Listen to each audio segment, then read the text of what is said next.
I actually went out and bought a PlayStation VR headset when it launched simply because I was curious about VR and what playing the games would be like. With that being said, while I don't regret the purchase, and I've indeed had some good times playing through stuff like Job Simulator, Until Dawn Rush of Blood, and even Resident Evil 7, I have to admit, I'm kind of disappointed with the content to choose from. Most of the stuff in the VR library is either VR experiences, which are over way too quickly, or games that in my opinion, aren't worth the hefty price tag. However, I'm making this video today because I found a neat little game that has a nice combination of both not too expensive and a pretty good length. A game that I feel is mostly unknown and more people definitely need to hear about.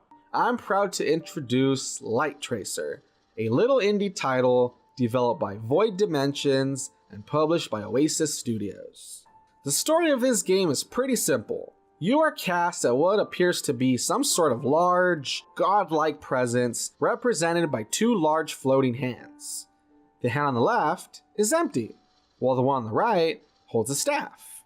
Seconds into the game, you meet a chibi-style princess who seems to be lost and appears to be aware of your presence. Calling out to you, she asks that you help guide her as she climbs a colossal, Babel-like tower said to lead to heaven where the gods live. See, unlike other princesses who get kidnapped or are content with letting others do the work, this princess is on a mission to find a cure for her people, even if it involves trekking up a seemingly never-ending tower filled with all sorts of hazards. As you climb the gigantic tower, there seems to be more to the story, though I gotta admit, I've not yet finished the game. So, yeah. Sorry about not being able to give you all a complete report on how well that plays out. However, what I can give you is a breakdown on basic gameplay. As mentioned before, you are represented in the VR world by two large hands. These are in the real world, controlled by two PlayStation Move controllers. With your left hand, you control the environment. Using the buttons on the controller, as well as motions, you can do stuff like turn the camera, zoom in and out, and even interact with things such as boxes and platforms. As for your right hand, well, the light that comes from the staff is what you use to control the princess. You simply point the beam where you want her to go, pull the trigger, and the princess will follow the beam of light. Of course, getting the princess to go where you want is easier said than done, since she basically walks straight towards the light like a lemming, with no regard for obstacles or enemies. Because of this, you need to not only lead her in a certain direction with your beam, but time your movements precisely and utilize the X button to have her jump as needed. And while yes, you do eventually get a way for the princess to fight back against enemies, you don't start off with the ability to do so, which means that for early levels, you have to rely on avoiding enemies to progress.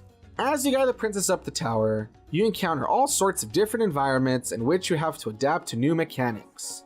For instance, one environment is based on ice, and you have to deal with the slipperiness that comes with it, while another environment has a gravity change mechanic, causing you to deal with upside down platforms and inverted controls. If you have been keeping track at home, this means that not only do you have to deal with aiming your beam, pulling the trigger, jumping, interacting with the environment, and utilizing new mechanics in each environment, but you have to also keep things like timing your jumps and movements in mind as well.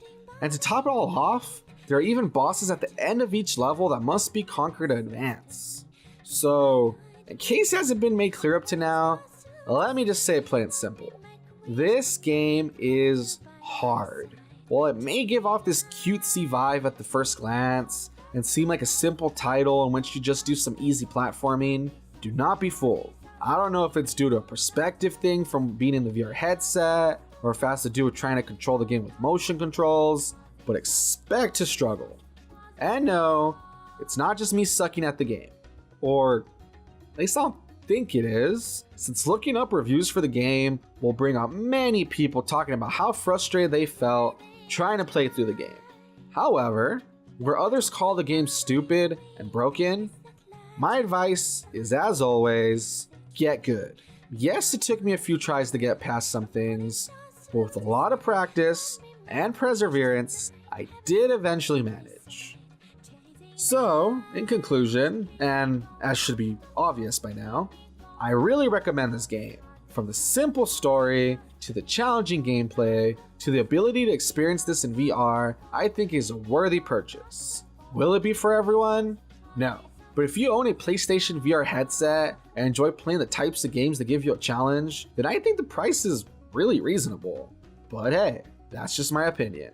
And remember, don't take anything I say too seriously. After all, I'm just a wannabe reviewer. Thanks for watching.